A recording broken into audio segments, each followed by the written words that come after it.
Bem? Graças a Deus. E aí, irmã, tá bem?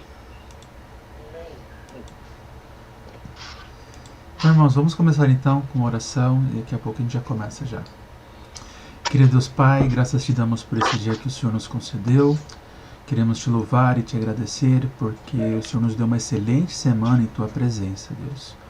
Obrigado pela chuva que nós tivemos essa semana, prova da sua graça, da Aí, tua Elias. misericórdia sobre as nossas vidas. E te pedimos, Pai, em Tudo bom, nome Agostinho? Tudo bem, graças a de Deus e Jesus, você?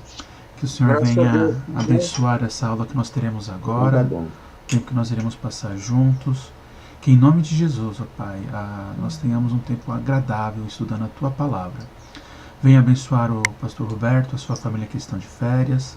Cuide do Everton, seja com os médicos para verem ali o seu pé, que não tenha nenhum problema. Seja também com o avô da Dani, que está completando 80 anos. E queremos te clamar, ó Pai, que o Senhor venha estar com o Paulinho, Deus, a sua família.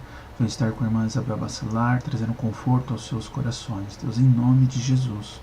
Que o Senhor nos guarde, Deus, e que nós possamos, como igreja, estarmos próximos, orando, apoiando e os ajudando nesse período tão difícil que eles estão passando. Fale aos nossos corações, ó Pai, nesta manhã. É o que nós te pedimos, em nome de Jesus. Amém. Amém. Irmãos, não sei se deu para ouvir a questão dos irmãos que não vão estar presentes, o pastor que está viajando. Eu vi depois que o meu fone estava no mudo aqui. Mas só para lembrar então, o pastor Roberto está viajando com a família, está de férias, tá bom? Hoje o vô da Dani está completando 80 anos, eles vão estar lá e o Everton machucou o pé e não vai estar podendo, por isso que a gente vai estar tendo essa classe única, tá bom? Então vamos lá. Eu separei para nós aqui uma aula um pouquinho com o tema atual e eu queria fazer uma pergunta para vocês. Qual que é a sua nacionalidade? Da onde que você é? Onde que você nasceu? Você é do Brasil mesmo ou é de algum outro país? Você tem uma outra descendência de outro país? Ah, não, eu tenho descendência portuguesa. Eu queria perguntar um pouquinho para os irmãos. Eu sou brasileiro, nacionalidade brasileira, mas segundo a minha querida irmã Solinês, eu não tenho cara de brasileiro, eu tenho cara de muçulmano, indiano, mas no meu documento, a minha origem é brasileira, filhos de nordestinos. Ah, perfeito.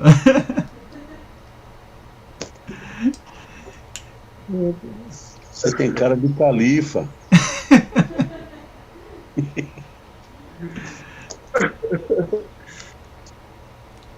Ô Wilson, eu sou sul-americano. Então, nasci na América Latina, no sul da Bahia. Ah, que delícia. Eu não sei, eu acho que meu pai vem de alguma linhagem bem distante portuguesa e minha mãe é bem mais provável que tenha uma linhagem de índios. Então eu sou bem tupi-guarani.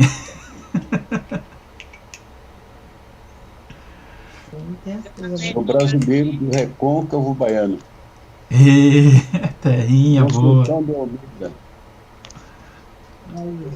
Eu sou brasileira, eu nasci em Pindaí, Bahia, convivi, meu maior tempo foi em Jiquié, Bahia, e há 31 anos moro aqui em São Paulo. Uau, legal. Eu vim do melhor lugar do mundo, Ceará. Ih, Terrinha. Nasci no Ceará, me criei lá, me casei, vim para Fortaleza, da Fortaleza estou aqui há 40, eu acho que há 41 ou 42 anos. Ai, que bênção. Você, fala a verdade. Fala você. Eu tenho o dia do sítio. Não, meu filho, quer saber de onde você é? Eu sou do Rio Tinto, da Paraíba. Paraíba, delícia. Mais alguém, irmã? Eu sou brasileira, de Minas Gerais, e vinha com 3 anos aqui para São Paulo. Até então, né, moramos aqui. Fui um tempo lá para o Paraguai, né? Depois nós fomos para Minas de novo, e Franca, voltamos para São Paulo, e então estou aqui em São Paulo. Acho que há 57 anos, mais ou menos, né, que eu moro aqui em São Paulo. Uau! 56 anos, mais ou menos. Ai, irmão, gostoso. Muito obrigado por compartilharem a experiência de vocês aí, de onde vocês eram, e alguns anos que vocês chegaram pra cá. E dá saudade da terrinha? Dá saudade do tempo que a gente viveu lá, onde nós nascemos, fomos criados? Dá um pouquinho de saudade disso? É um pouquinho disso que nós vamos falar hoje, que eu queria trazer para nós falarmos hoje, então, irmãos. Deixa eu compartilhar aqui com vocês a minha tela.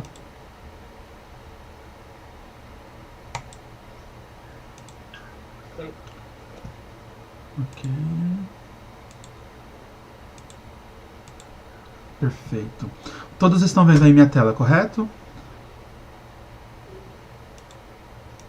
Tá dando para ver? Sim. Obrigado. Eu queria conversar com vocês, irmãos, hoje um pouquinho sobre Daniel. E talvez trazer uma visão um pouquinho diferente ou profunda de algo que às vezes nós esquecemos da vida de Daniel. Então, eu queria, por favor, um irmão, abra pra gente lá em Daniel 1, verso 1 e 2. Daniel, capítulo 1, versos 1 e 2. E lê pra gente, por favor.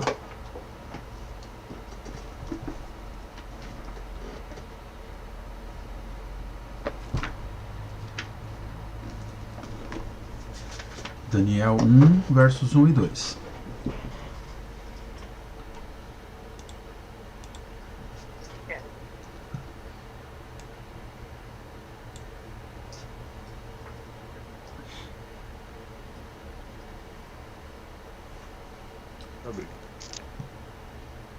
Posso ler, Will? Opa.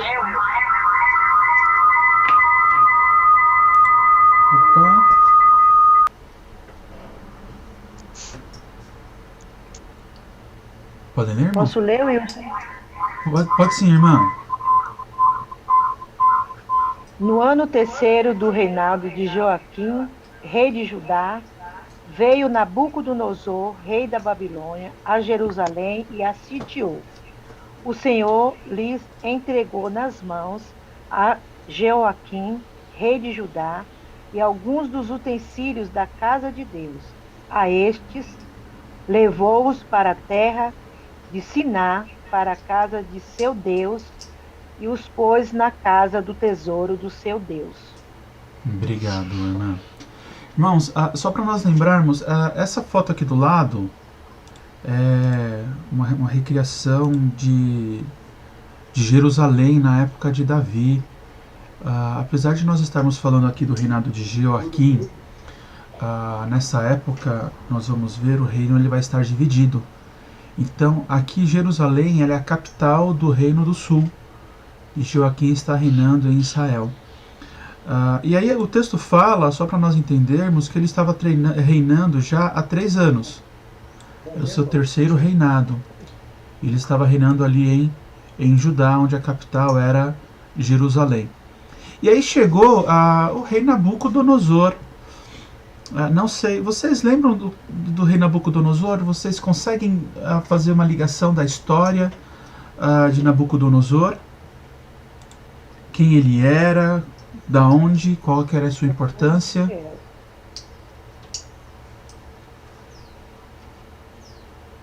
Era rei da Babilônia. Sim.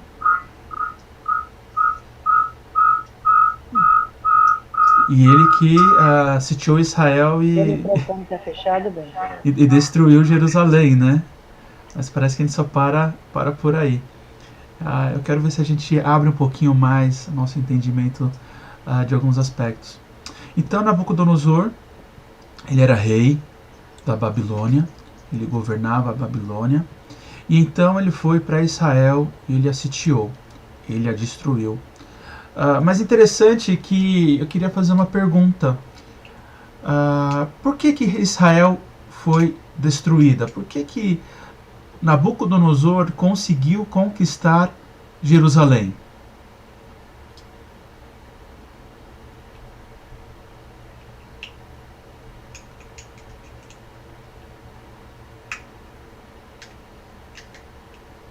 Só uma dica, se você fez MEB, assistiu algumas aulas de MEB, você tem o texto.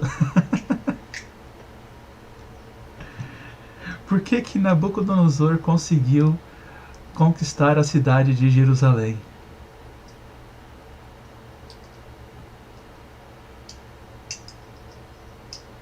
Alguém pode ler o comecinho do verso 2 para mim, por favor? O Senhor entregou ele nas mãos. Exatamente. Porque o Senhor lhe entregou. Só para nós nos situarmos, irmãos, eu quero só trazer para vocês aqui uma visão. Quando nós vamos ler a Bíblia e olhando para o livro de Daniel e alguns outros textos, a gente precisa lembrar que os livros, eles não estão organizados de maneira cronológica, eles não estão alinhados na sequência dos eventos ou na ordem que as coisas foram escritas. Então, por exemplo, se você ler Daniel, nós vamos ter que ler junto 2 Reis e ler junto Jeremias, porque esses acontecimentos eles estão ocorrendo de forma simultânea, eles estão acontecendo no mesmo momento. Então, só para vocês terem uma ideia, eu trouxe para nós aqui olharmos, talvez não vai dar para enxergar muito bem, mas é uma linha cronológica do tempo histórico de Israel. Essa parte de cima aqui, ele vai estar falando da história bíblica. Essa parte de baixo aqui, ele vai estar falando da história do mundo, o que está acontecendo no mundo. Tá bom? Então você tem aqui o princípio, que vai até a Torre de Babel. Nós temos depois aqui o período dos patriarcas. Nós estamos falando então de Abraão, Isaac, Jacó, sendo José um dos últimos. Depois nós temos o período do Êxodo, quando eles viveram no Egito e quando eles saíram do Egito e conquistaram a Terra Prometida. Aqui embaixo a gente vai ver quando o reino ele está unido debaixo de Davi e debaixo de Salomão. E nós vamos ter na sequência o reino dividido, onde nós temos Israel do norte e Judá e Israel do sul. E é esse aqui que é o que importa para a gente. Só para vocês terem uma visão melhor. Então, nós estamos basicamente aqui, ó. Conquista da Babilônia, o reino de Judá. Então, esse tempo que nós estamos passando é para aproximadamente 605 a.C. E se você já deu uma olhada, olha onde está o Jeremias. Então, todo esse período, Jeremias ele está escrevendo. Então, nós podemos dizer que Jeremias ele foi contemporâneo de Abacuque, ele foi contemporâneo de Daniel, ele foi contemporâneo de Ezequiel. Foram alguns profetas que viviam naquela época, junto com Jeremias. Então, apesar deles não estarem no mesmo lugar, no mesmo momento, eles viveram na mesma época. Tá bom? Mas o que nos importa aqui é que Daniel ele está vivendo na época de Jeremias e na época do rei Jeoaquim. A gente viu, irmãos, que... Deixa eu ver aqui se eu coloquei... Ok. A gente viu, então, que o rei da Babilônia saiu da sua terra. Então, vocês podem ver aqui o mapa, só para a gente ter uma ideia e se situar. A Babilônia, irmãos, ele está aqui, ó. Essa é a cidade da Babilônia. Naquela época, para você chegar a Jerusalém, você não podia fazer um caminho reto, porque tudo isso aqui era deserto. Tudo isso aqui era intransponível, não tinha água e os povos acabariam morrendo caso eles tentassem ir pelo deserto. Então o que eles tinham que fazer? Eles tinham que fazer esse seguinte caminho, meus irmãos. Eles tinham que subir, porque aqui tem um rio, então eles acompanhavam todo esse rio. E então eles desciam. Só que, eis a questão que eu quero trazer para vocês. Se você lê Jeremias, se você lê Segunda Reis, o que está acontecendo? A Babilônia, até então, não era ninguém. A potência da época, na verdade, a potência política, a potência militar, a potência mundial daquela época era o Egito. E quando Nabucodonosor ele sai da Babilônia, o objetivo dele não era Jerusalém. O objetivo dele era chegar até o Egito. Só que quem que estava entre o Egito e entre a Babilônia?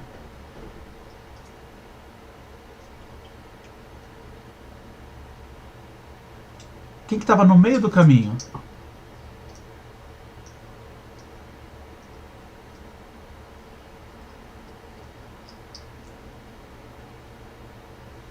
Vocês estão comigo?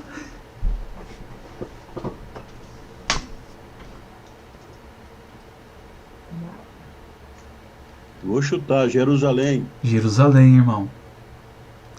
Para Nabucodonosor poder chegar no Egito, ele precisava passar por Jerusalém. E aí quando você lê Jeremias, Nabucodonosor manda um arauto seu para o rei Joaquias e fala: é o seguinte, eu estou indo para o Egito. Eu quero conquistar o Egito. Só que vocês estão no meio do meu caminho. Eu quero saber, vocês estão comigo ou vocês estão contra mim? E aí o rei Joaquim fala para Nabucodonosor: peraí, deixa eu ver aqui e daqui a pouco eu te retorno. Segura na linha. E aí, então o rei Joaquim manda seus arautos conversarem com o faraó do Egito e fala: olha, nós temos aí muito tempo de relacionamento. Afinal de contas, Salomão já se casou com alguma das suas filhas. Então nós temos um histórico. E aí ele pergunta para o rei do Egito: e aí, vocês vão nos ajudar caso a Babilônia venha? Só que quando nós lemos Jeremias, se você olhar Jeremias 25, Jeremias 20, o rei Joaquim ele consulta Jeremias e Jeremias fala o seguinte: olha, não é para vocês ficarem nem com a Babilônia e não é para vocês ficarem nem com o Egito. É para vocês ficarem comigo. Porque eu sou o Deus de vocês, eu sou o rei de vocês. Só que agora eu faço uma pergunta, irmãos, me ajudem aí. Jeremias, durante mais de 2000 anos aproximadamente, ele já era uma grande potência mundial. E a Babilônia, ela estava crescendo cada vez mais e ela iria se tornar a próxima potência mundial. E você, Israel, de qual lado você ficaria?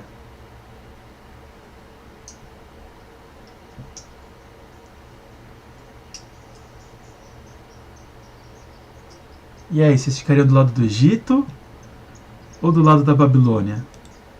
Aí não dá, porque a gente já sabe como que termina a história, né, Wilson? Aí não é fácil pegar um lado. Ô Nil, mas eu te faço uma pergunta, só para nós pensarmos. É verdade, a gente já sabe o final da história. Mas será que isso só se aplica para aquela época? Será que isso só se aplica a uma história que já aconteceu lá no passado e a gente não consegue trazer uma aplicação para as nossas vidas nos dias de hoje? Nós tivemos aí, há alguns dias atrás, o 7 de setembro. E uma coisa que nós estamos muito preocupados, às vezes nós demonstramos isso, e aí? A Igreja de Cristo, ela é da direita ou ela é da esquerda? O que um cristão deve ser?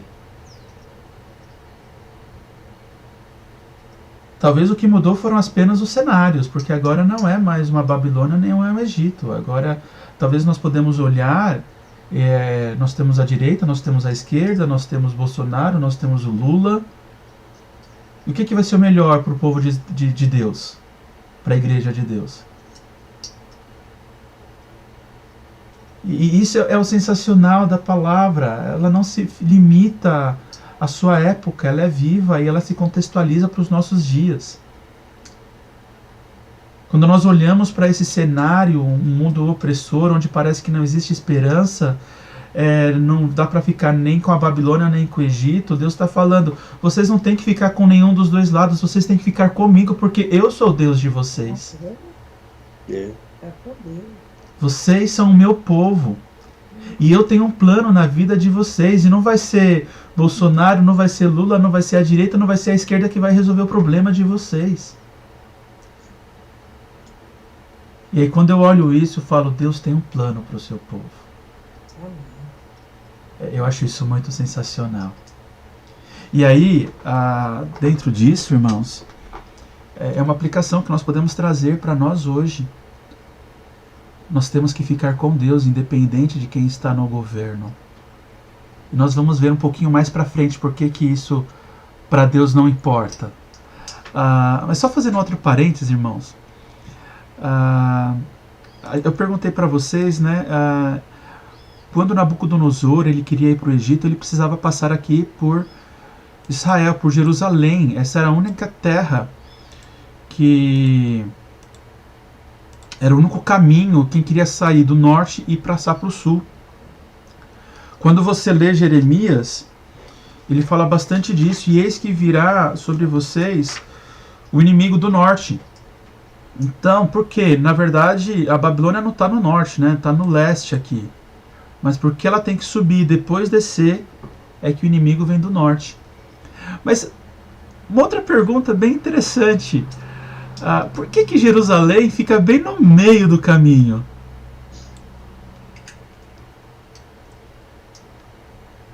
Sabe, todo mundo, eu quero ir lá para a região do norte, eu quero ir para Sicília, para Lídia. Tudo bem que existe o mar Mediterrâneo, mas muitos iam pela terra. Por que Israel ficava no meio do mundo? Se você olhar, esse mapa todo era o mundo antigo, era o que existia, basicamente. E Israel está no meio do mapa. Por quê? Vocês já fizeram essa pergunta? Arábia, tá Israel aqui, meu. Tá aqui, ó, irmão, tô fazendo a setinha aqui com a canetinha aqui, ó. Aqui tá Jerusalém.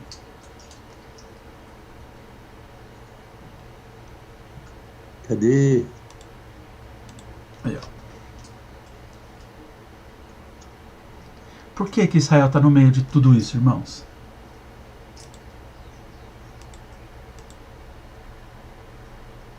Isso aí seria um ponto estratégico?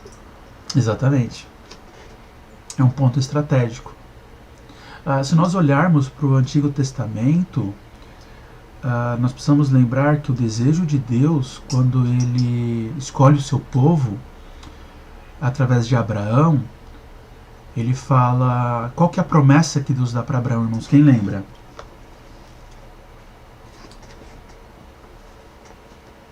Deus escolhe Abraão e Ele faz uma promessa para Abraão. Pega lá alguém, por favor, Gênesis 12. Gênesis 12, verso 2 e 3.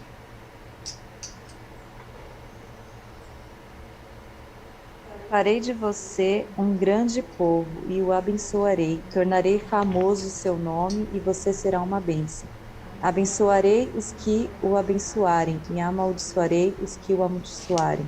E por meio de você, todos os povos da terra serão abençoados. Lê de novo esse último texto, amor. E por meio de você, essa parte? Isso todos mesmo. os povos da terra serão abençoados. Qual que era o objetivo de Deus quando Ele chamou Abraão? Qual que era o objetivo de Deus quando Ele estava instituindo Israel? abençoar toda a terra, né? Toda a terra. O desejo de Deus era que todos os povos da terra da terra antiga, era que o Egito fosse para Israel e conhecesse Deus. Era que os reis dos outros países viessem em Israel e conhecessem Deus.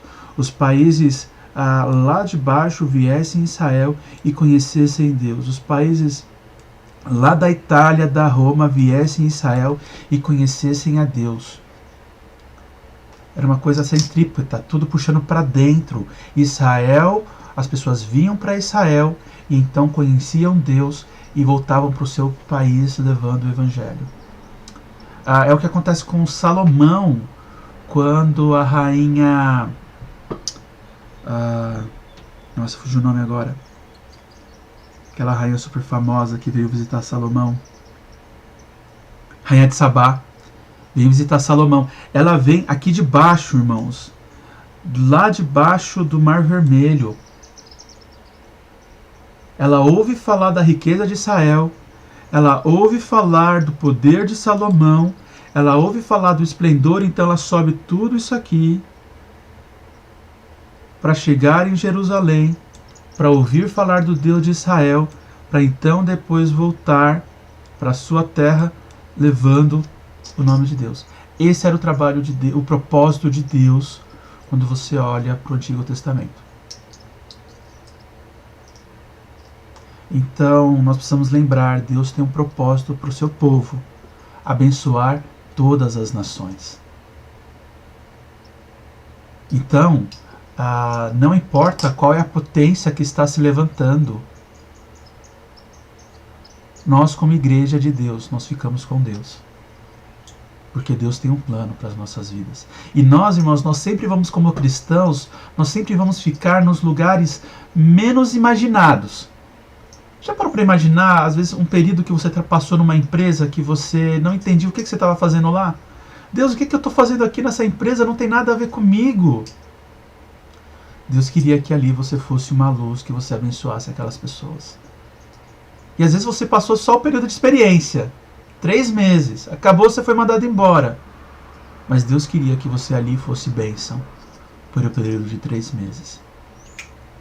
Então, irmãos, só para nós avançarmos.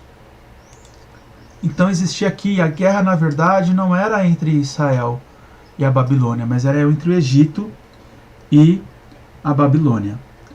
Tá bom? E eu queria só mostrar para vocês um pouquinho quem que era a Babilônia. A Babilônia, ela se tornou uma grande potência mundial na época. Se nós olharmos, esse aqui é um dos rios principais que passava ali na região. Agora eu não vou conseguir pegar o nome dele, mas eu acho que ele é o rio... Não lembro se é o rio Tigre, que passava no meio da Babilônia. Tudo isso aqui em volta, irmãos, é deserto. O que está em volta da cidade é deserto. E a cidade da Babilônia criou muralhas, fez o rio dar volta na cidade, simplesmente para ser uma grande proteção. A cidade da Babilônia foi uma das 7 maravilhas do mundo antigo. Só para nós situarmos, hoje a Babilônia ela fica na região do Iraque. Então toda vez que você ouvir falar do Iraque, é da Babilônia antiga, onde ela foi construída. Esse aqui é um dos muros mais famosos da Babilônia, porque era como se fosse a entrada triunfal. Quando o rei entrava na Babilônia depois de uma guerra, eles passavam por esse muro todo azul e ia até o seu palácio. Vocês já ouviram falar dos jardins suspensos da Babilônia? Então, a história conta que Nabucodonosor ele se casou com uma rainha que ela era de uma região meio que tropical.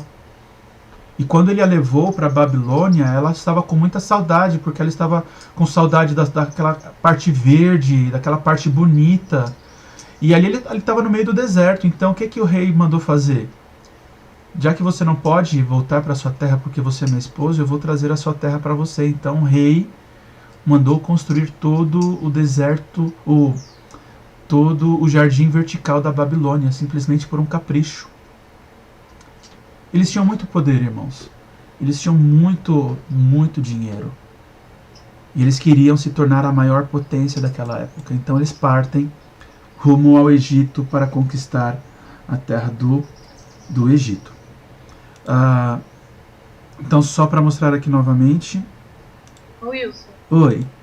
O rio é o rio Eufrates. Obrigado. Eu lembrava que era um desses três. É bem interessante. Se nós olharmos, nós temos o rio Eufrates, o rio Tigre. Provavelmente, só um ponto de curiosidade, tá, Nil? Provavelmente era nessa mesma região que ficava o Jardim do Éden. Se você pegar e olhar os três rios, é nessa região aqui que ficava mais ou menos a região do Jardim do Éden. Mas também era a região da onde saiu Abraão, né? Olha aqui, ó, Ur dos Caldeus. Bom, obrigado, Nil. Rio Eufrates, isso mesmo. Então, só lembrando, irmãos, então eles tiveram que sair, subir todo o rio Eufrates, depois descer para poder chegar ao Egito. Aqui é só para vocês terem uma ideia do império da época e das rotas, né? Mas por que eu estou mostrando isso, irmãos? Porque você sair de um lugar para conquistar um outro povo não era algo fácil. E, novamente, por que Israel foi conquistada por Nabucodonosor? Por que ele conseguiu conquistar Israel? Porque Deus entregou na mão dele. Porque Deus entregou na mão dele. Tudo acontece porque Deus está na direção. E aí uma colocação que eu queria trazer para nós é que Deus ele não está preocupado com quem... Deus está mais preocupado com quem governa o meu coração do que quem governa o meu país. Porque o meu país pode ser sitiado, pode ser destruído, mas o cara não pode dobrar o meu coração. É o que Jesus disse, né? Não tenha medo daquele que pode tirar a sua vida, tenha medo daquele que pode jogar a sua vida para sempre no inferno. Então, é algo que nós precisamos lembrar. Por favor, irmãos, outra pessoa, lê para nós Daniel 1, 3 a 7. Daniel 1, versículos 3 a 7.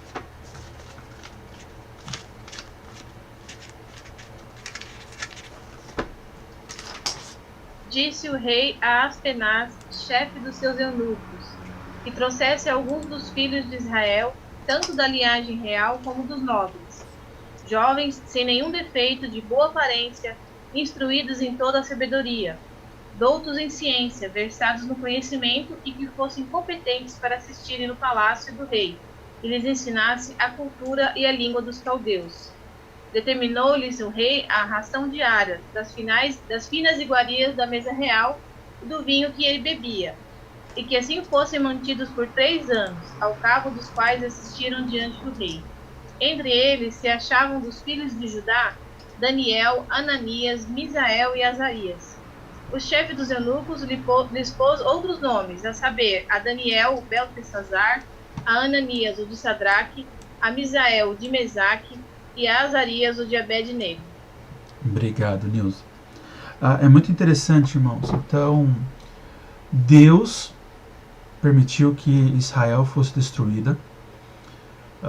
Se nós olharmos ali o contexto, vale lembrar que os dois cativeiros, tanto o assírico quanto o babilônico, o principal motivo foi a idolatria de Israel.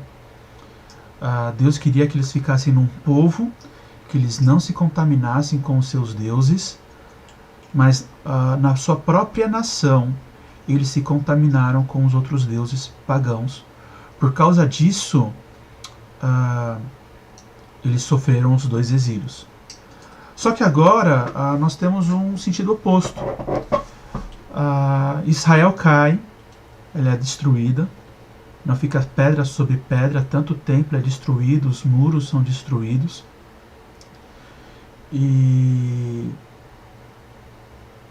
então é interessante, os que foram levados para a Babilônia não foram qualquer uns. Se nós olharmos aqui, foram as linhagens nobres,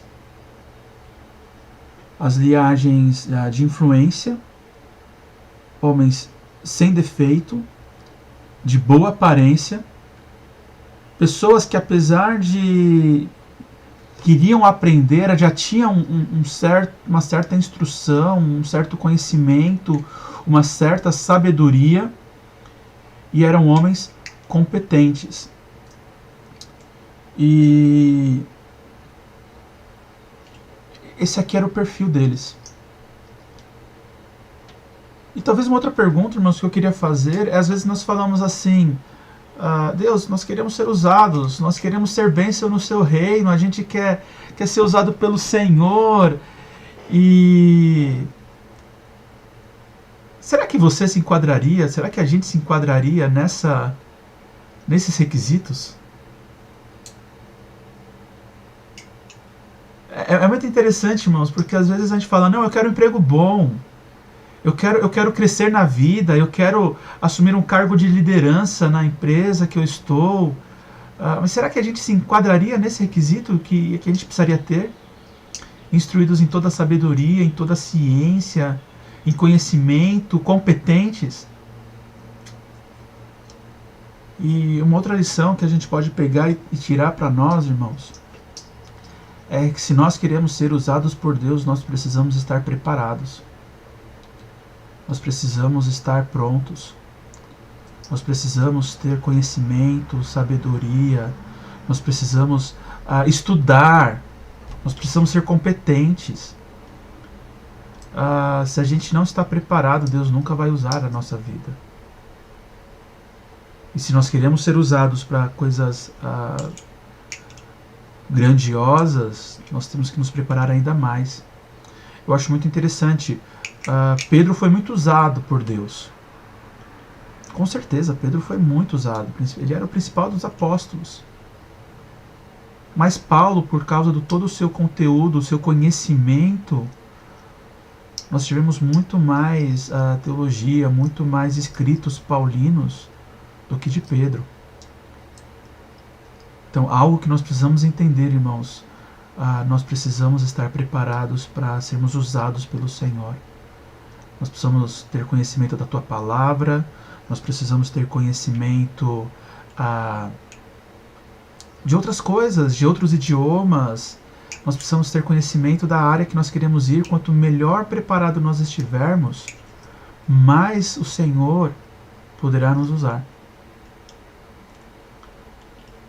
Irmãos, até aqui, alguma pergunta, algum comentário? Por favor, fique à vontade.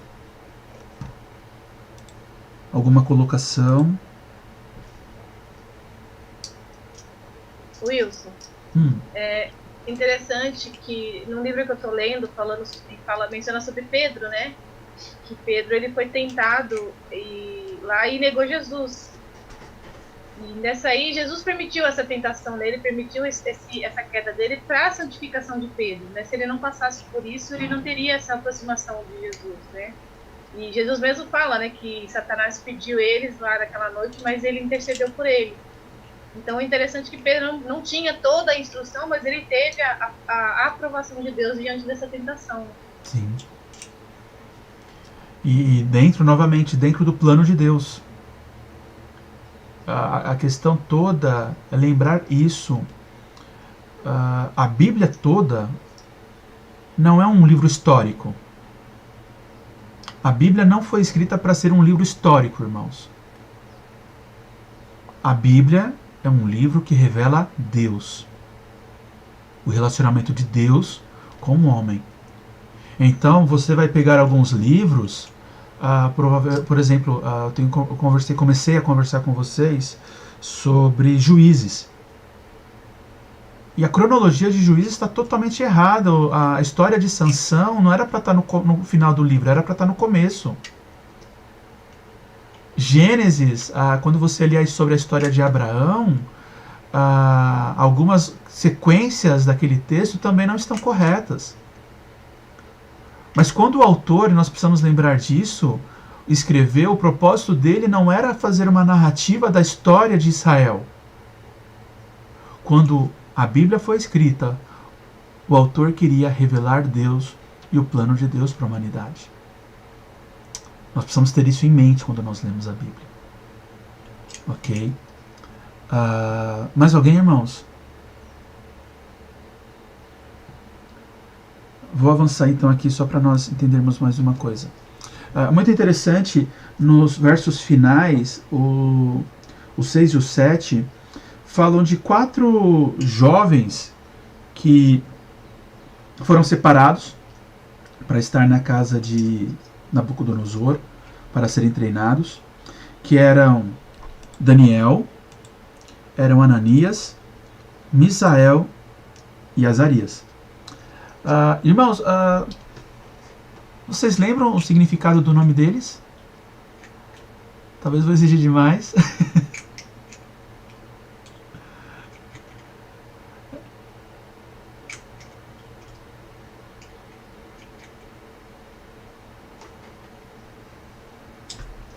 Alguém que arrisca chutar um dos nomes?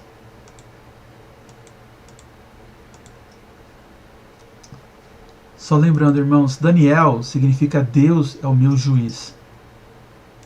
Ananias significa Yahvé é gracioso, Deus é gracioso. Misael significa quem é como Deus. E Azarias significa Yahvé é socorro, Deus é socorro. E prestem atenção agora no que vai acontecer, irmãos. Eles vão mudar os nomes desses 4 jovens. Para Beltesazar, para Sadraque, para Mesaque e para Abidnego. E lembrem, quando os babilônios olharam para o nome deles, não foram nomes a quem que eles escolheram. Eles pegaram então, e quando eles colocaram o nome de Beltesazar, a ideia era: Bel proteja a sua vida. Sadraque, comandado por Acu. Acu era um deus da lua. Mesaque, quem é como Acu? E Abidnego, servo de Nebo. O que está acontecendo aqui, irmãos? Israel é destruída, seu povo é levado cativo, e esses jovens, eles estão perdendo praticamente toda a sua identidade. Primeiro, eles são separados da sua família, são separados dos seus pais. Segundo, a cidade que eles tanto amavam, a cidade do Deus Altíssimo, é destruída. Não fica pedra sobre pedra. Eles são exilados. Eles saem da terra onde eles nasceram. Eles saem de tudo que eles conhecem e são levados para um lugar totalmente desconhecido. Lá, eles são levados para a casa do eunuco. Esse chefe dos oficiais aqui, Aspenaz, chefe dos oficiais, se você pegar e ler no século 21 ou em outra versão, eles foram levados para a casa do eunuco. Dessa forma, quer dizer que aqueles jovens se tornaram eunucos. Quer dizer que aqueles jovens foram castrados. Eles perderam seus pais, perderam sua cidade, perderam seu país, perderam a sua masculinidade. Em seguida, eles são proibidos de falar o seu próprio idioma. Não, vocês não vão falar hebraico aqui, vocês vão falar a língua babilônica. Irmãos, quem que sobra? O que sobra? Quem são eles agora?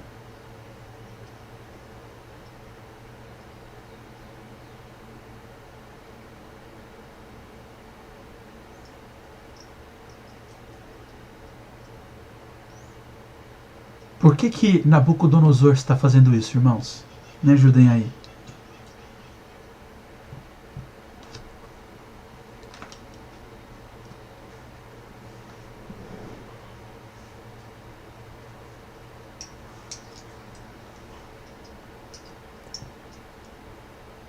Alguém?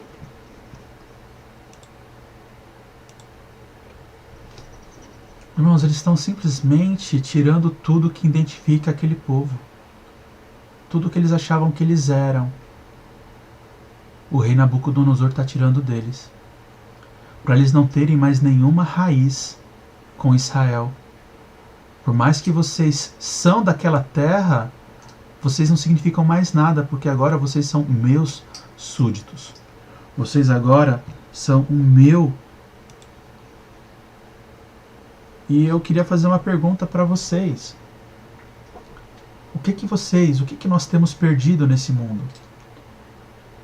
Será que existe alguma coisa nesse mundo que quer fazer a gente perder a nossa identidade? E, irmãos, eu quero trazer para nós esse pensamento. É lindo nós olharmos e falarmos: eu sou brasileiro, eu sou baiano, eu sou amazonense, sou paraibano. Mas acima de tudo, irmãos, nós somos um povo de Deus. A nossa maior identidade, o que mais tem que nos mostrar quem nós somos, não é a nossa nacionalidade, onde nós nascemos, mas é quem nós somos em Cristo Jesus. E talvez depois de olharmos e termos tantas coisas que nós perdemos, será que nós temos motivos para negar a Deus?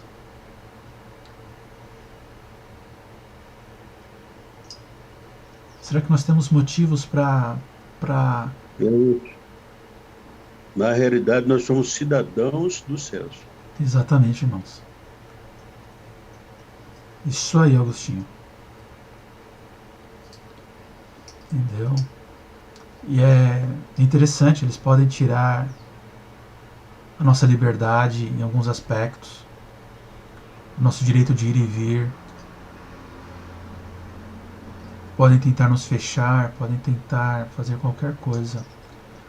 Mas uma coisa que Daniel nunca perdeu foi a sua fé. Tiraram tudo dele, mas eles jamais tiraram a fé dele. Na verdade, por causa disso que ele foi aonde ele foi o segundo no reino, ele foi o mais poderoso no reino depois do rei. Queria que alguém abrisse para nós lá em Jeremias 25.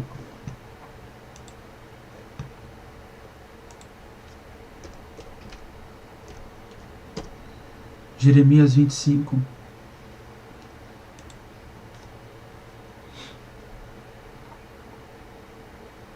E por favor, lê até o verso 14.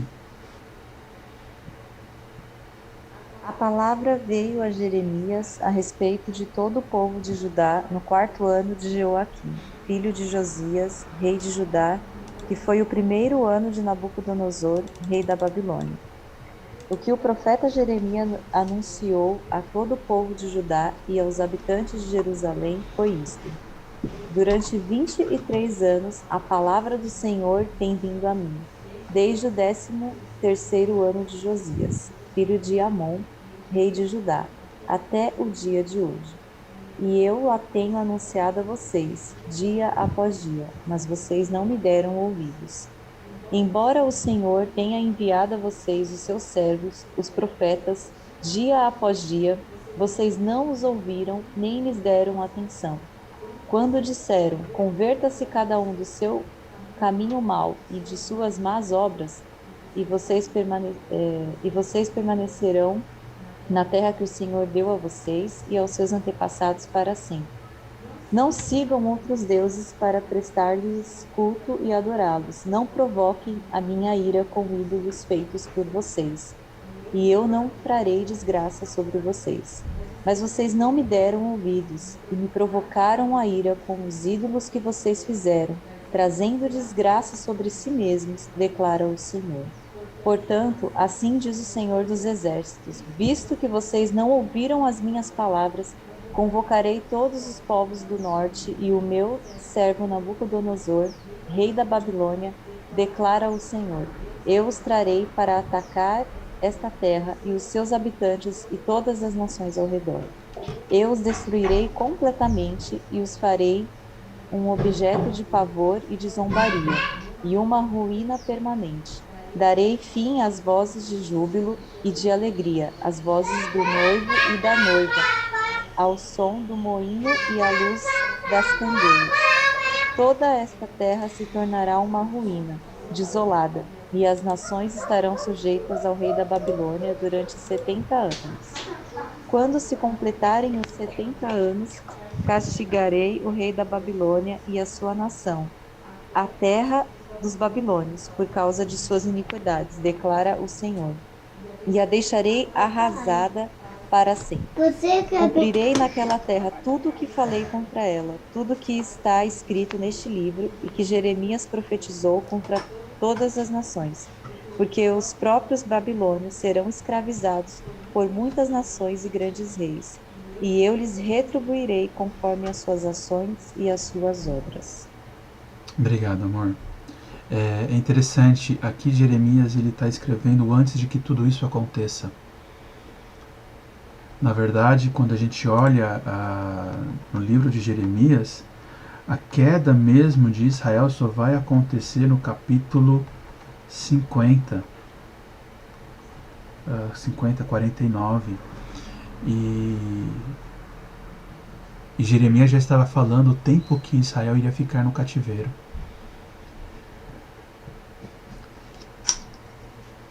Irmãos, nós temos estudado aí dentro dos livros de escatologia, doutrina das últimas coisas, que em breve, com o soar da trombeta, Cristo vai voltar com os seus anjos. E por mais que nós estejamos vivendo aqui, por mais que como nós olhamos aqui atrás, parece que algumas coisas nos estão sendo tiradas para nós perdermos a nossa identidade, quem nós somos. A história já tem um fim. A história já tem um propósito. E o plano de Deus está sendo escrito, está sendo cumprido, que é a sua glória. Então, talvez a gente possa viver alguns períodos de dificuldade, algumas coisas possam ser tiradas. Mas algo que nunca pode ser tirado é a nossa fé, é o que nós cremos. Então, não importa para qual país nós formos viajar, não importa qual idioma nós estaremos falando, não importa nada disso. O que importa é quem está governando o nosso coração, é quem está realmente dentro das nossas vidas. Por favor, irmãos, outra pessoa, Daniel 1, 8 a 16.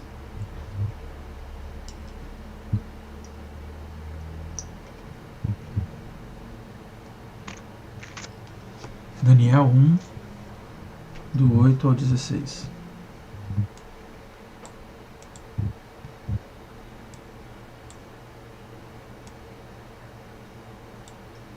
Resolveu Daniel firmemente não contaminar-se com as finas iguarias do rei, nem com o vinho que ele bebia.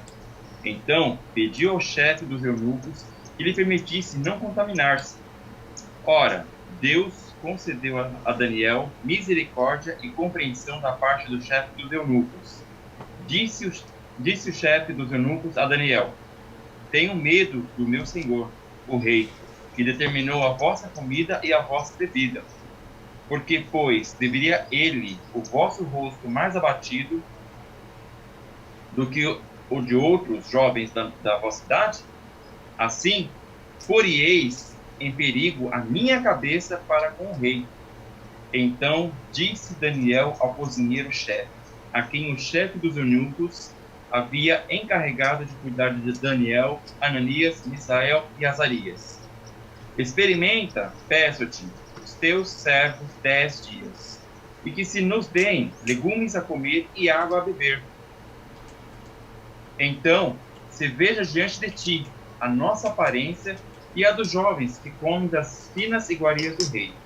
E, segundo vires, age com os teus servos. Ele atendeu e os experimentou 10 dias. No fim dos 10 dias, a sua aparência era melhor. Estavam eles mais robustos do que todos os jovens que comiam das finas iguarias do rei. Com isso, o cozinheiro-chefe tirou deles as finas iguarias e o vinho que deviam beber e lhes dava legumes. Obrigado, Salles. É muito interessante. O livro de Daniel é um livro bem conhecido. A história, pelo menos, dos primeiros 7 capítulos são bem conhecidos, né? Mas algumas coisas a gente pode tirar. É bem interessante que esse versículo começa falando, né, que resolveu Daniel firmemente. Ele decidiu dentro do seu coração de não se contaminar com as iguarias do rei, nem com o que ele bebia, nem o que ele comia. Irmãos, é muito interessante porque o que ele está colocando aqui é o do melhor dessa terra. As finas iguarias do rei era o que existia de melhor. E nós precisamos fazer essa pergunta com muita atenção e muito cuidado. Deus quer que nós tenhamos o melhor carro do mundo? Deus quer que a gente tenha uma mansão? Deus quer que a gente ganhe 20 mil reais ou 20 mil dólares? Deus quer que a gente tenha tudo do bom e do melhor nessa terra?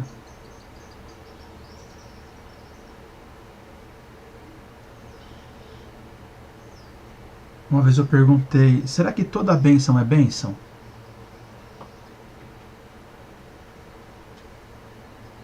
Por exemplo, você está no seu trabalho, aí você recebe uma promoção e agora você vai ser um diretor. Seu salário vai aumentar 5 vezes. Olha que bênção, irmãos. Por causa disso, você vai poder comprar uma casa na praia, uma casa no campo, vai poder viajar, mas também vai trabalhar muito mais. Toda bênção é bênção? Me ajudem aí, o que vocês acham? Às vezes é prova, Luiz. É prova mesmo.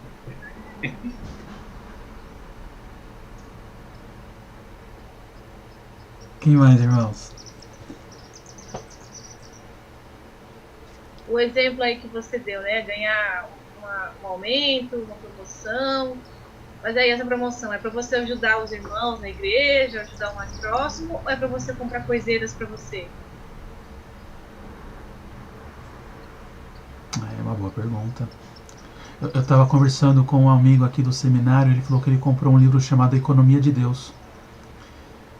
E ele fala ali de 4 tipos de pessoas dentro da igreja, dentro das suas 4 funções, os seus 4 dons.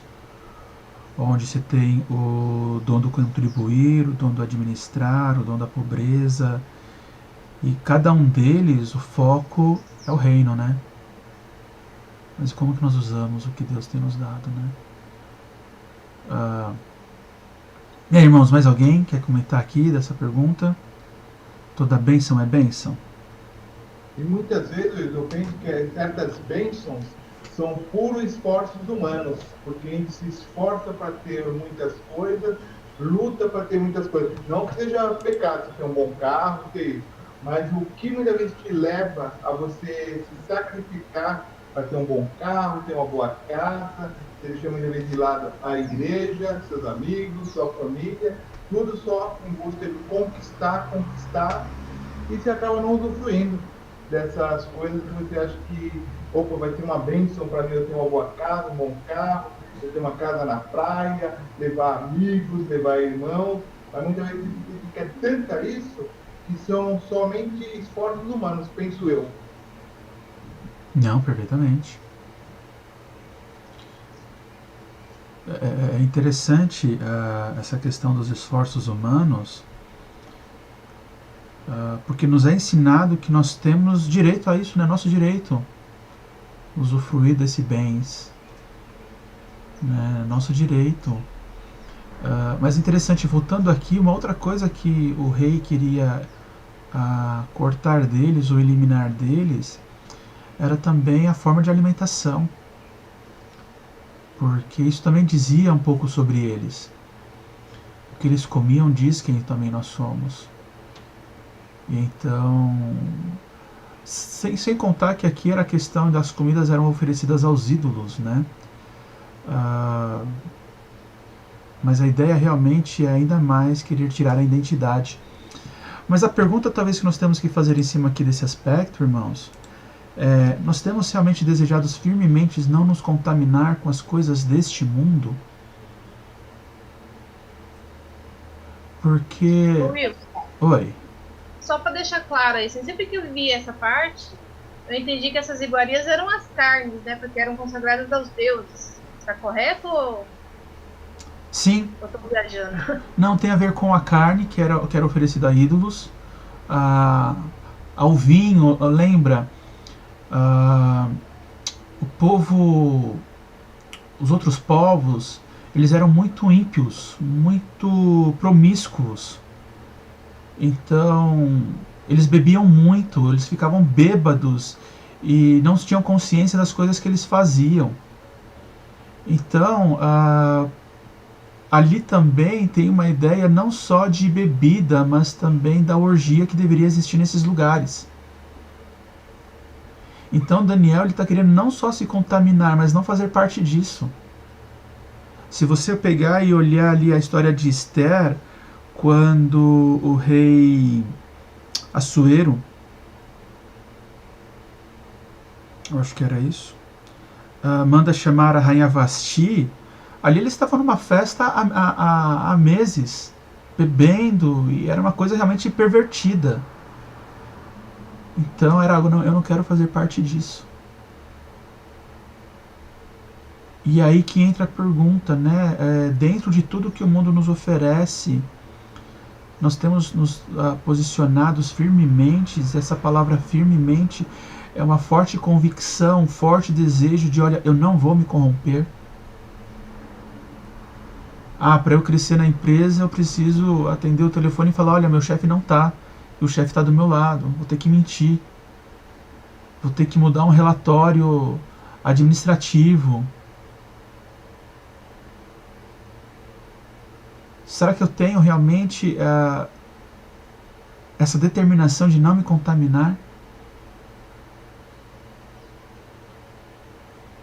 Irmãos, vale lembrar que não foi só Daniel, Misael e Azarias, e não foi só esses 4 que foram levados para a Babilônia. Cadê os outros jovens? Cadê a outra multidão de jovens? Hebreus, judeus, que também tinham fé em Deus. Eles estavam lá e eles resolveram comer desse mesmo alimento. Então, quer dizer, não importa, porque às vezes nós vamos ser os únicos dentro até mesmo de uma igreja que vai se decidir não se contaminar. É isso que Daniel está colocando aqui. Você está no meio da sua própria nação, outros amigos seus, às vezes o seu vizinho que foi criado com você. O cara decidiu se contaminar e você não. É uma decisão muito forte que foi tomada aqui por Daniel. E só para nós entendermos aqui, irmãos, Daniel, então, ele resolveu firmemente não se contaminar das iguarias finas do rei, nem do vinho que ele bebia.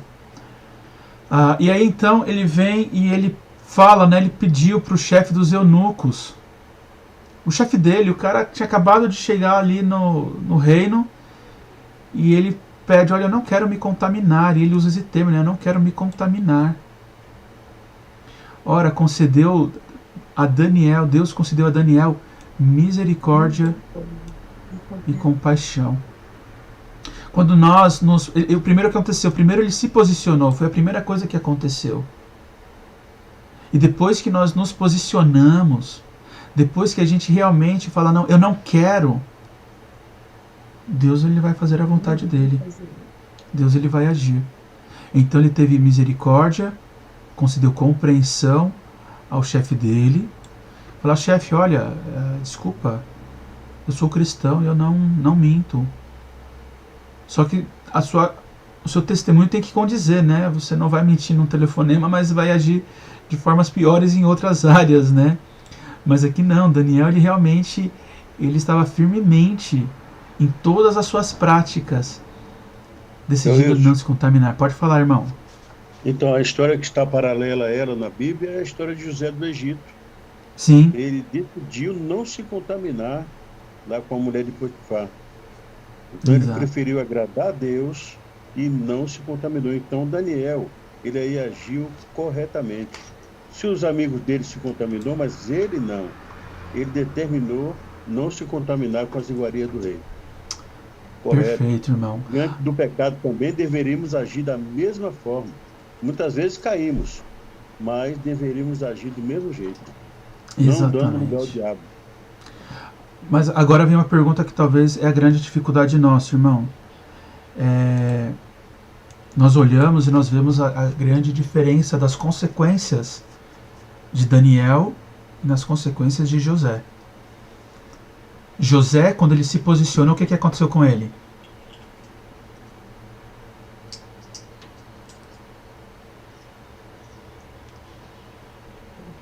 Eles foram abençoados, né? Não, José. José foi preso. José foi preso. José foi para a prisão. José sofreu. E Daniel foi exaltado. Foi estabelecido o segundo do reino. Logo na sequência, né? Pouco tempo na sequência. A questão toda, irmãos, lembra, é a história de Deus na humanidade. É a forma como Deus quer se revelar na sua vida para as outras pessoas. Com José, o plano de Deus é que ele fosse para a prisão e passasse alguns anos na prisão. Com Daniel, ele tinha que ser provado daquele jeito para chegar onde ele chegou. Sim. O que eu estou colocando aqui, o Augustinho, é essa pergunta. As nossas decisões para com Deus vão ser de acordo com a vontade dele, né? Às vezes, por uma decisão nossa de não nos contaminarmos, a gente vai ser demitido. A gente vai ter alguma coisa que aos nossos olhos não é bênção. Mas o nosso maior desejo tem que ser agradar a Deus. Poxa, mas é a minha família. Deus vai te honrar. Deus vai te sustentar. Afinal de contas, foi Deus quem abriu a porta de emprego. Agora seja fiel. É essa fidelidade que eu estava só querendo colocar aqui para a gente pensar, Augustinho. Independente da consequência. Não é o cristianismo, não é a libertação de todas as dores, de todo o sofrimento, de todas as enfermidades. Cristo é a libertação de um coração pecador. Então, essa fidelidade que nós temos que ter. Mas muito bem colocado, lembrando de José. Obrigadão. E aí, então, irmãos, só continuando, então, o chefe dos eunucos disse a Daniel: eu tenho medo. Tenho medo. E você tem aqui um grande contraste, né? Enquanto o chefe do Daniel tinha medo, Daniel não tinha medo. O medo nos faz tomar muitas decisões. E nós temos vivido uma vida de medo, uma vida de confiança em Deus. Olhamos para 1 Coríntios, a gente lembra que o perfeito amor lança fora o medo. Se nós amamos a Deus com todo o nosso ser, com todo o nosso coração, a gente não tem por que ter medo. Porque Deus tem um plano, a sua vontade ela é boa, ela é perfeita, ela é agradável sobre as nossas vidas. Então, não precisamos ter medo. Determinou que a vossa comida e a vossa bebida, porque, pois, viria a ele os vossos rostos mais abatidos do que os outros jovens. E talvez aqui, irmãos, entre uma outra pergunta. Quando as pessoas olham para nós como cristãos, o que eles têm olhado nas nossas faces? Um rosto abatido? Ou um rosto animado, um rosto alegre, um rosto disposto? É algo realmente que a gente tem que parar para pensar. Mas, só avançando aqui, irmãos, mais um pouquinho. A gente precisa só encerrar aqui, irmãos, o capítulo, tá bom?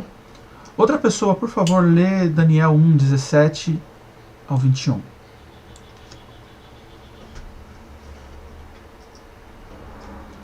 Daniel 1, 17 ao 21. Ora, a esses 4 mancebos, Deus deu o conhecimento e a inteligência em todas as letras e sabedoria. Mas a Daniel deu entendimento em toda a visão e sonhos. E ao fim dos dias em que o rei tinha dito que os trouxessem o chefe dos eunucos, os trouxe diante de Nabucodonosor. E o rei falou com ele. E entre todos eles não foram achados outros tais como Daniel, Ananias, Misael e Azarias, por isso permaneceram diante do rei. E em toda a matéria de sabedoria e de inteligência, sobre o que o rei lhe fez perguntas, e os achou 10 vezes mais doutos do que todos os magos ou astrólogos que havia em todo o seu reino. E Daniel esteve até ao 1º ano do rei Ciro. Obrigado, Esther. Na verdade, a gente vai ver que Daniel ficou até a destruição da Babilônia, praticamente. Mas o que é interessante para nós notarmos aqui, irmãos, é o seguinte. A primeira ideia é Deus quem dá. Se nós olharmos o verso 17, foi Deus quem deu a eles toda a ciência, todo o conhecimento, todo o aspecto intelectual. Eles estudaram, com certeza, eles se dedicaram, eles separaram, mas quem deu foi Deus. Outro aspecto é que quem estabelece é Deus. Quem os colocou como pessoas separadas, pessoas capazes, foi o próprio Deus. A gente vê também que tanto o chefe dos eunucos, tanto o pessoal de Israel, todos são servos de Deus, e a gente vai ver isso aqui melhor daqui a pouco. É Deus quem move os corações. É Deus quem trabalhou no coração de Nabucodonosor, é Deus quem trabalhou no coração do chefe dos eunucos, foi Deus quem trabalhou no coração de Daniel e de seus amigos. Também é Deus quem dá misericórdia. E também é Deus quem intervém. A gente precisa lembrar sempre de tudo isso, irmãos. Às vezes a gente esquece. Deus é Deus, é Deus, é Deus, é Deus e é Deus. Olhando agora um pouquinho para Israel, olhando para a Babilônia, olhando para a minha vida e para a sua vida, eu queria agora que vocês me ajudassem. Tá bom? Eu queria que cada um pegasse um desses textos para nós lermos. Então, Vou pedir aqui para o seu Acácio ler Jeremias 25:9. Se der para a irmã Doracê na sequência, já lê Jeremias 27:6. Se o Elias conseguir Jeremias 30:10. A Aninha, Jeremias 33:21. A Maressa, Jeremias 33:22. A irmã Antoninês, Jeremias 33:26. E a Isabel, Jeremias 43:10. Por favor.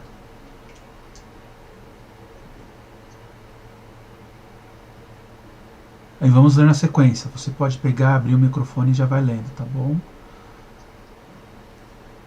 O Acácio, Jeremias 25:9 e a irmã Doraci 27:6. 27. Espera aí. Vamos lá, Jeremias 25:9. Convocarei todo o povo do norte e o meu servo Nabucodonosor, rei da Babilônia, declara ao Senhor, e os trarei para atacar esta terra, os seus habitantes, toda a nação ao redor. Eu os destruirei completamente e os farei um objeto de pavor e de zombaria, e uma ruína permanente. Obrigado. Eu abri errado. Ai, Jesus. Jeremias 27. 27:6. 27:6. Certo.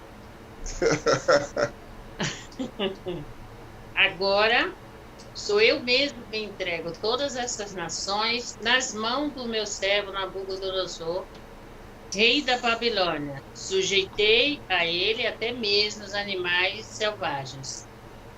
Obrigado, irmã. Nada. 30:10. 30:10. Vamos aí.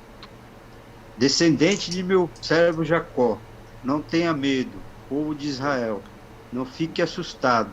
Eu os libertarei dessa terra distante, da terra onde vocês são prisioneiros. Os descendentes de Jacó voltarão a viver em paz, viverão em segurança, e ninguém fará com que fique com medo. Sou eu, o Senhor, que está falando. Obrigado. 33:21. 33:21. Também se poderá dar o meu servo, para que não tenha filho que reine no seu trono. Sacerdotes, meus ministros. Obrigado. 33:22. Farei os descendentes do meu servo Davi e os levitas que me servem, tão numerosos como as estrelas do céu e incontáveis como a areia das praias do mar. Obrigado. 33:26. Também rejeitarei a descendência de Jacó e de Davi, meu servo, de modo que não tome da sua descendência quem domine sobre a descendência de Abraão, Isaque e Jacó, porque lhes restaurarei a sorte e deles me apiedarei. Obrigado. 43:10. Então diga-lhes, assim diz o Senhor dos Exércitos, Deus de Israel, mandarei chamar o meu servo Nabucodonosor, rei da Babilônia, e ele colocará o seu trono sobre essas pedras que enterrei e estenderá sua tenda real sobre elas. Obrigado. Irmãos, qual foi a palavra ou a frase que mais chamou a atenção em todos esses textos? Se repetiu várias vezes. O rei Nabucodonosor ser chamado como servo de Deus? Todos eles, a palavra que mais aparece é realmente isso, Nilza. Meu servo, meu servo, meu servo, meu servo, meu servo. E quem que está nesse meio? Nabucodonosor, Jacó, Davi, toda a descendência de Davi. Aqui ele faz uma conexão da descendência de Davi com a descendência de Jacó, mas também o rei da Babilônia. O que a gente pode entender olhando para isso, irmãos? Com essas declarações.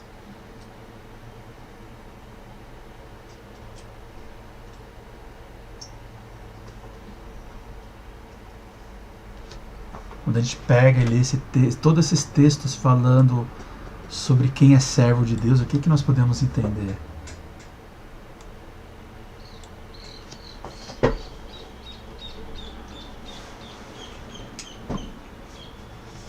Pode ser um de cada vez.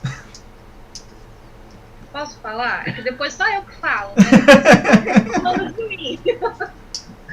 Pelo menos está funcionando, então Deus quer que você fala.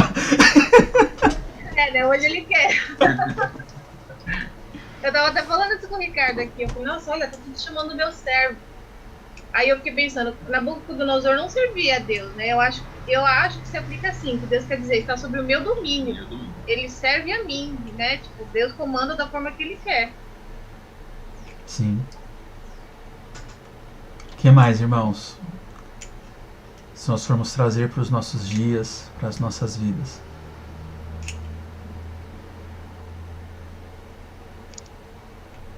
Eu vejo que cada um de nós devemos fazer ou agir de tal maneira que sejamos reconhecidos como servos diante de Deus.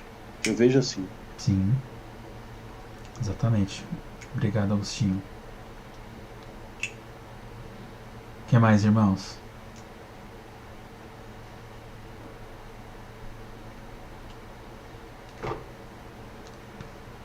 O que isso nos leva a pensar e a entender?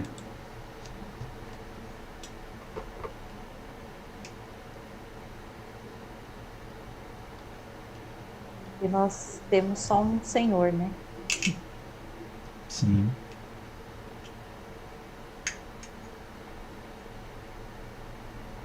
E eu penso assim que diante de tudo que está acontecendo nos dias de hoje, né, trazendo para a nossa época aqui, que nós temos que se manter perseverantes, sim, firme, né, a nossa fé e não vacilarmos. E estar constante, vigiando constantemente, né, é o que Deus quer para as nossas vidas. Para que nós não caiamos em tentações, né, resistimos o diabo e ele fugirá de nós. Amém. É interessante, irmãos, tá certo o que vocês colocaram, mas se a gente fosse mudar aqui os nomes dos meus servos, né?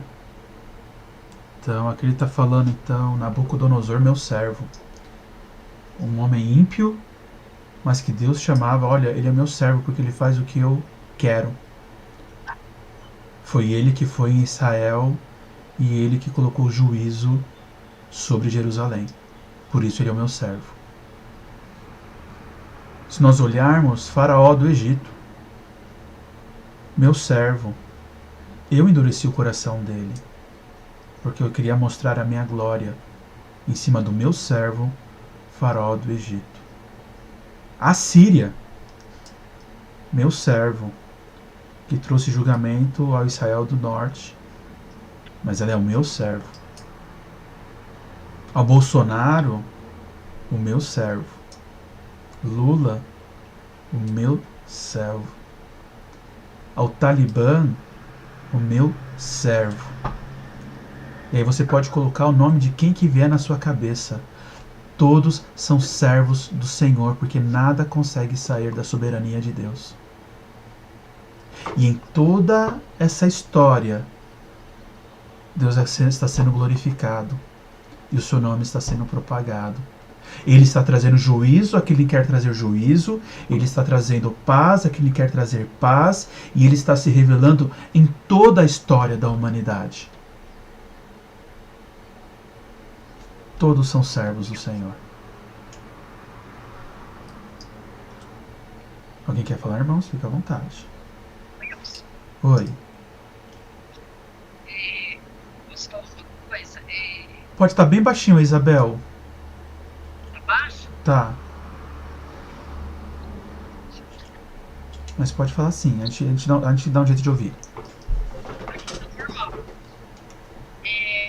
Assim, você fala que tá tudo nas mãos de Deus, né? Deus tem um propósito, certo?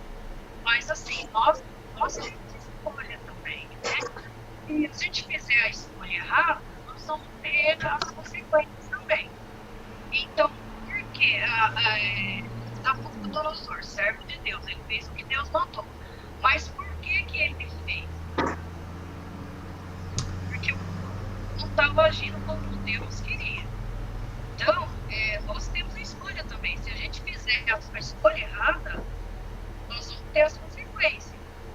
Então, se você coloca nos dias de hoje, tá? Então, você está citando aí por exemplo, Bolsonaro, Lula.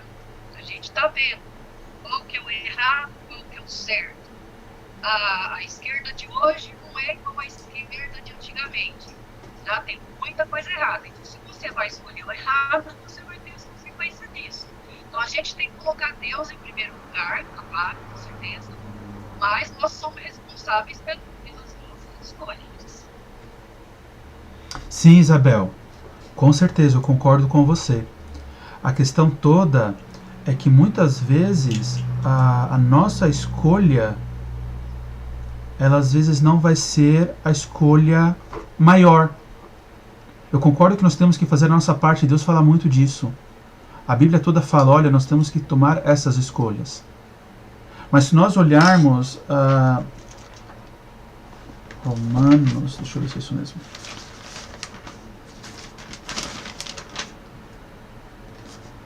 Se nós olharmos Romanos 13 e alguns outros textos, falam o seguinte, todos devem sujeitar-se às autoridades governamentais, pois não há autoridade que não venha de Deus.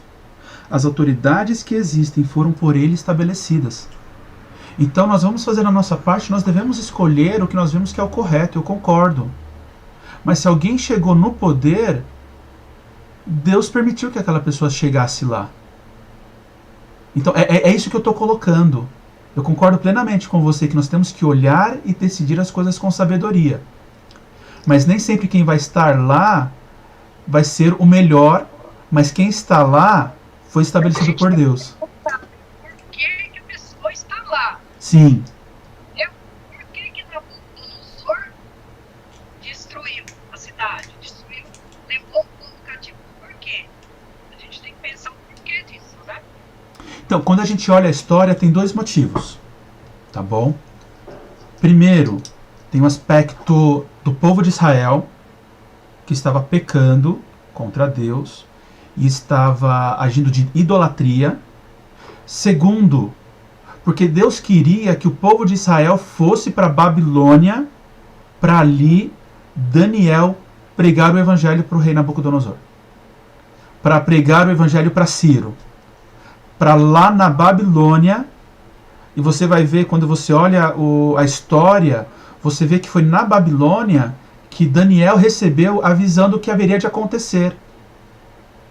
É em cima do livro de Daniel que muitos textos apocalípticos, e ainda mais Apocalipse, se baseia. Daniel tinha que ir para a Babilônia, porque dentro desse plano maior, a Babilônia fazia parte do plano histórico de Deus de trazer todo aspecto apocalíptico para o mundo. Por isso que teve que acontecer isso. Então, quando você olha a história, hoje nós estamos olhando de uma história já passada. Então a gente olha para trás, a gente consegue dar mais alguns argumentos e falar, poxa, mas por que teve que acontecer isso? Mas nós estamos vivendo na história, e talvez quando Daniel estava vivendo a história, isso talvez não foi tão fácil para ele, como não é fácil para nós que estamos escrevendo a história hoje. O que nos ajuda nisso?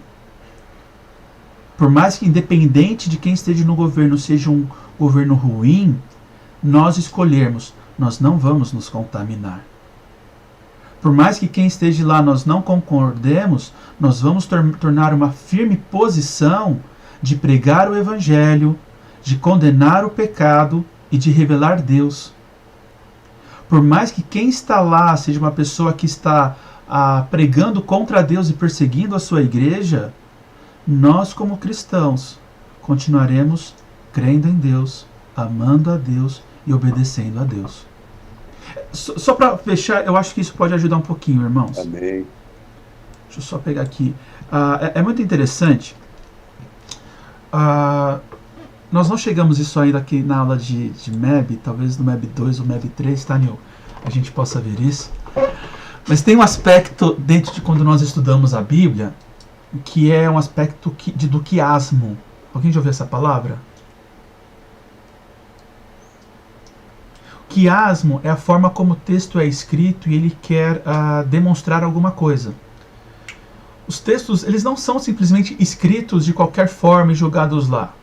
Quando os autores bíblicos eles escreveram, e dentro da própria poesia e da própria escrita hebraica, judaica, os textos eles se organizam de uma forma que ele quer enfatizar algo.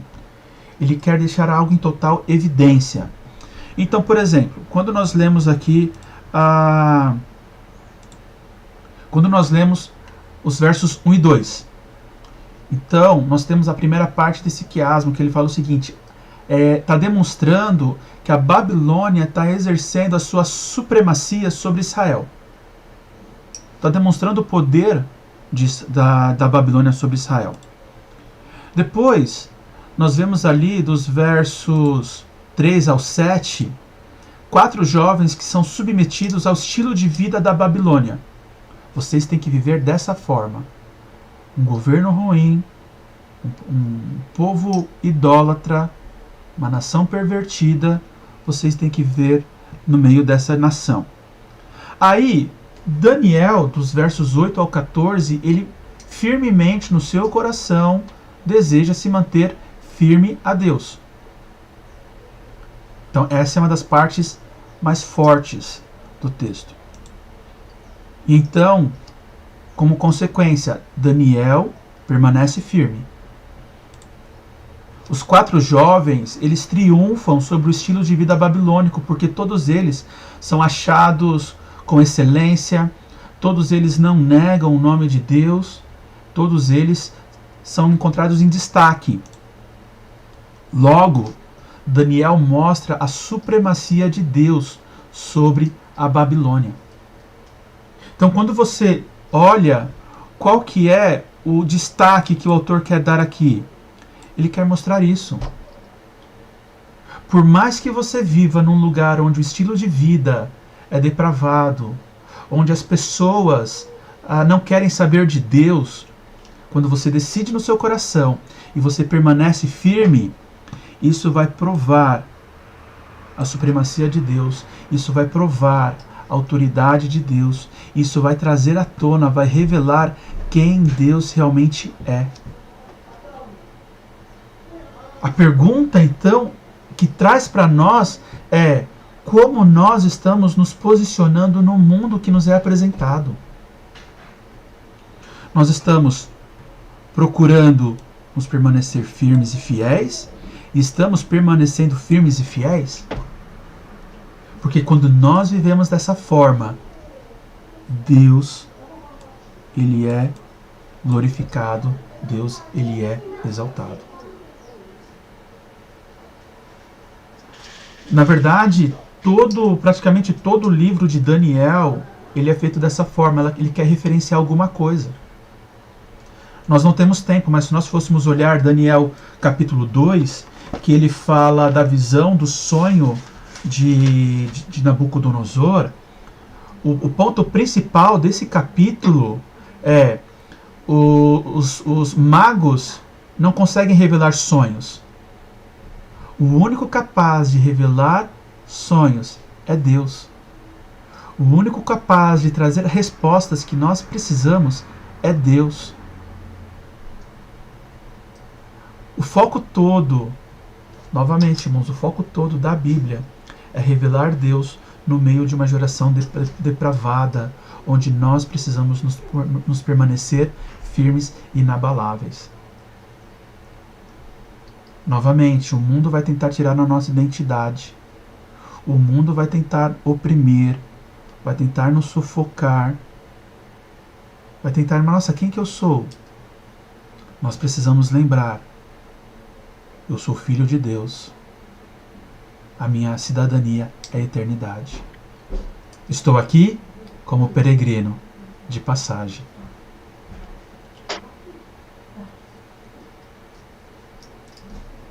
E aí, irmãos, a gente encerra por aqui. Alguém tem alguma pergunta, algum comentário? Fique à vontade, por favor. Wilson, eu tenho assim uma série de observações. Que nem a irmã Isabel falou, isso aí, né, de escolha. O povo lá atrás escolheu um rei. Eles tinham Deus e ficaram lá reclamando que queriam um rei. Deus enviou Saul.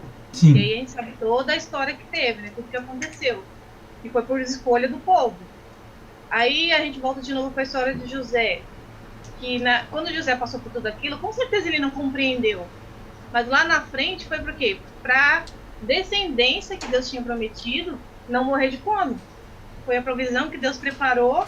Então, às vezes, o que Deus prepara não é a curto prazo, é a longo prazo, né? Porque Exato. José sair dali, de ser vendido como escravo até ele se tornar governador, foi um longo período. 17 né? anos.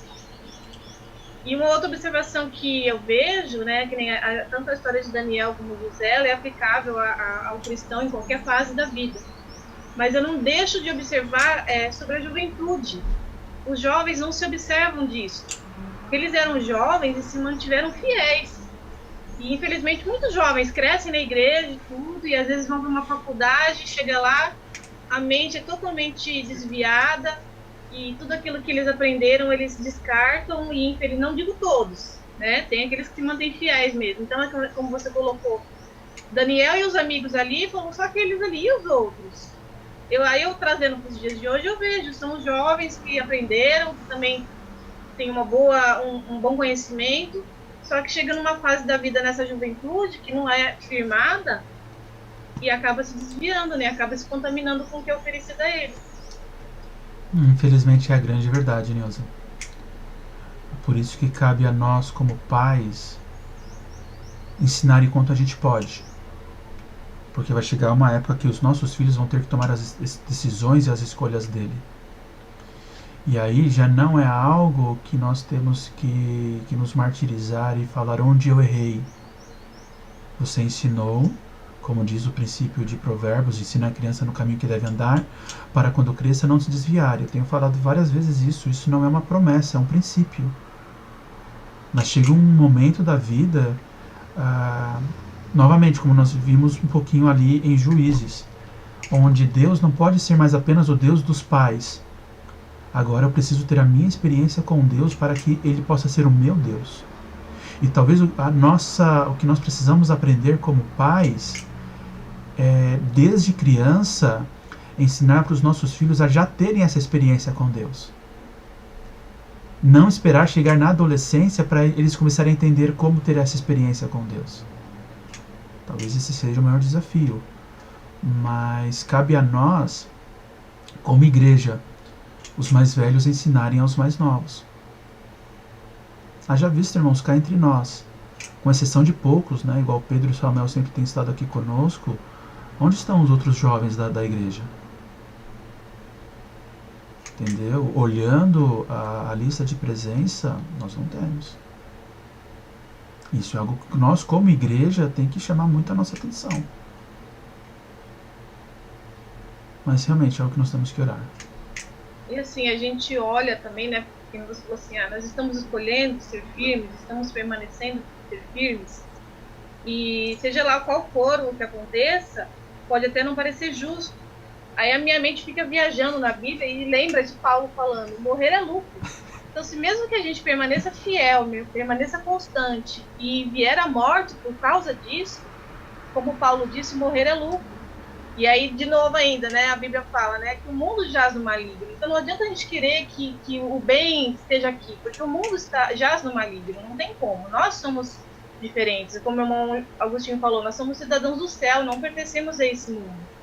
Nós temos que permanecer aqui, permanecer fiel, porque para realmente propagar o Evangelho, alcançar o máximo de pessoas que nós pudermos com o Evangelho. Só que se a consequência disso for o sofrimento, for a morte, eu não consigo deixar de lembrar Paulo falando que morrer é lucro. Eu acho que a pergunta aí, Nilza, a gente tem uma consciência diária de que nós não somos cidadãos da Terra? Porque isso dita como nós vamos viver. Sim. O Gangar falou aqui, né, que às vezes a pessoa, morrer, mas a pessoa, mas eu não quero morrer. Tô pronto a morrer agora. Mas você fica querendo... Eu quero casar, quero ter filho. Aí fica desejando a vida medíocre daqui. E nem imagina a coisa maravilhosa que Deus tem reservado. Por isso que a Bíblia fala que a boca fala do que o coração está cheio. Isso demonstra onde que está o nosso coração. A gente está dando mais valor para a vida na Terra do que para a eternidade. Você vê como eles se conectam? Volta tudo para isso? A gente costuma dizer isso, a gente chama isso de cosmovisão. É a forma como eu enxergo o mundo. Porque a forma como eu enxergo o mundo vai ditar como eu vou viver no mundo. Se eu levo uma vida constante, não perdendo de foco a eternidade, a glória, Deus, colocando... Nossa, mas Nabucodonosor era servo de Deus? Era. O Egito era servo de Deus? Era. E todos isso, novamente, a minha vida, ela tem que contribuir para a manifestação da glória de Deus. Lógico que, se eu for um bom empregado, eu vou colher por causa disso, porque eu estou escolhendo. Se nós escolhermos bons governadores para estarem no governo, vai ser bom para todos nós como nação. Mas o que nós temos que entender é que a nossa esperança não está nos governadores. Está em Deus. Ele tem que ser o nosso maior governador. É isso que eu quero trazer para nós pensarmos. Realmente, nós vamos colher consequências. Mas independente do que aconteça, Deus ele continua sendo maior.